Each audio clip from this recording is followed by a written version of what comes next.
Alright, we are back. It's been a little while, a little bit of a hiatus from the whole YouTube and motorcycle building thing. Still been working on my bikes, just haven't been filming much. Summer's here, so I've been doing a lot more riding than actual building, but the time has come for me to build another bike. So just a quick update on everything here. The Dyna is gone. The Road King is my daily bike now, so the Dyna was just sitting collecting dust. Sold to somebody who unfortunately already fucking broke it, so that's awesome. But I took the money that I made from the Dyna and I'm investing it into another chopper build. Ever since I got rid of my sporty chopper, I've been wanting to build something bigger and something better. Which leads me to this hunk of art to my right. This is a 1979 Shovelhead, 74-inch Shovelhead. I bought this along with the 4-speed ratchet top transmission. It's a kickstart. I'm going to do a jockey shift on it. I bought a shifter already. Guy out in Oregon, Marion Metalworks, made the shifter for it. He's also selling me a 1.5-inch BDL open primary and clutch. That should be here any day. I bought the engine, trans, and the closed primary whole as a whole set. 1979, like I said, came off an FLH. So as you can see, I've already got started doing this teardown. I'm just going to go over everything, this being almost 50 years old. I'm going to go over everything real well. So far, it looks very promising. This engine has been dug into. The piston that's exposed is it's bored 10 over. It's marked on top of the piston. The cylinder walls look great. The heads look good. Nothing of concern yet. A couple things were loose that probably shouldn't have been loose. Not too big of a deal. We'll see once I dig into this one, because this is one of the cylinder base nuts back here was loose. No real cause for concern. But as you can see, I got a couple boxes of gaskets here for the upper and lower part of the engine.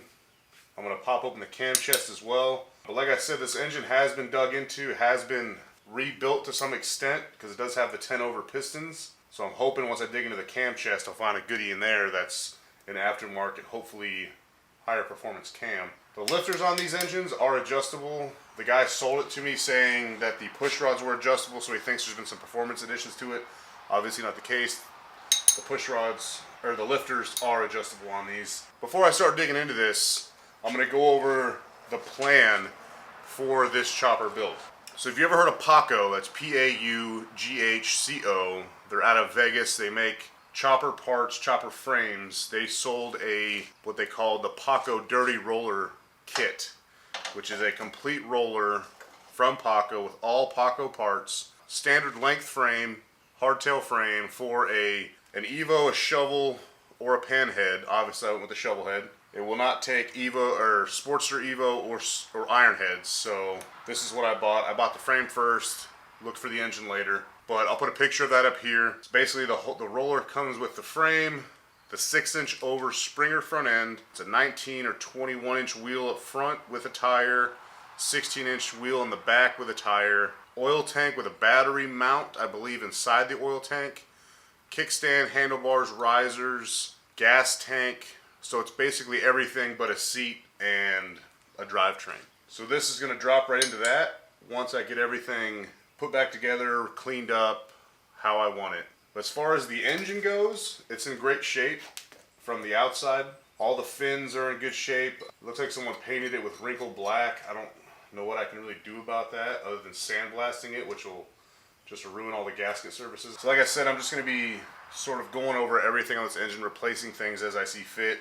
If you've never taken a Shovelhead apart before, they're not tricky, they're just kind of a pain in the ass because you can't use any real tools that are helpful. You have to use a single 9/16 wrench because you can't get in here with a socket at all.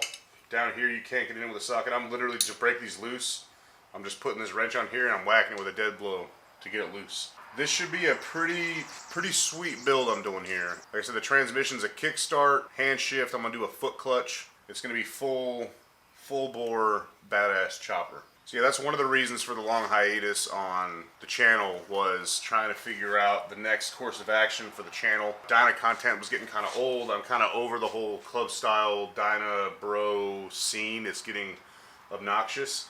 So I figured, build another chopper. We had good time doing the last one. I learned a lot doing the last one, which I'm going to take into consideration when I'm building this one. especially when it comes to mocking everything up before painting, because I ruined a few powder coated pieces on the last build because I thought it was good when it actually wasn't. If you remember from that build, the battery box that I had to end up hacking to pieces because it didn't clear the chain.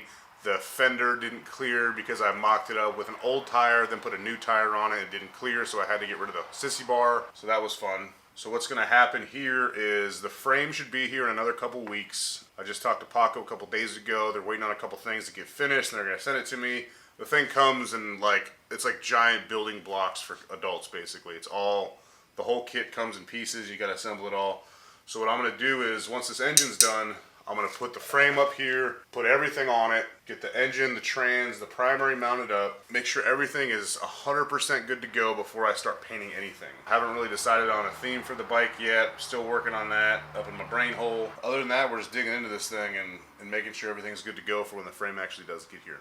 So without further ado, I'm gonna get this head taken off, this cylinder taken off, lifter blocks taken off, lifters taken out, and then the cam cover taken off, and get a good look inside there. Probably pull the cam out, the oil pump, all that good stuff, and we will get ready to sort everything out, get it all put back together. New gaskets everywhere, a lot of new hardware. Some of the stuff is old and stripped. For now, we're gonna get this thing torn down more, and hopefully no surprises in this.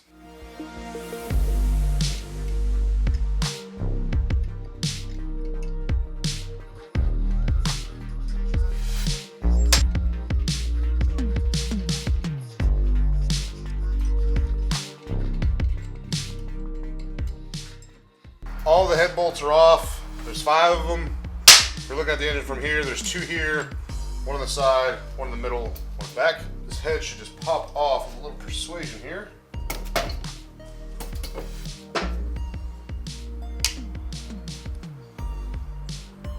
Well, head gaskets look fantastic. Even though they're getting replaced, doesn't matter, but it's good to see. Alright, so now I'm going to break all these nuts loose down here. There's 4, 1 in each corner, and I'm going to get the cylinder taken off.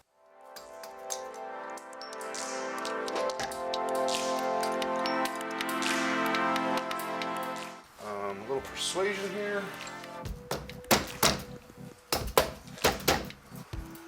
Oh, there we go. So there goes that one. Get the piston out of here.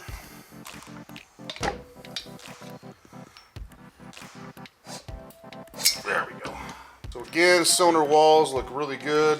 Good hash marks on them. Gasket looks pretty good. Again, piston looks brand new. Looks, obviously it's been ran. There's carbon buildup on it. So now I'm going to work on these lifter covers, both sides. Get those popped off, put them in order, and then we'll work on the cam chest.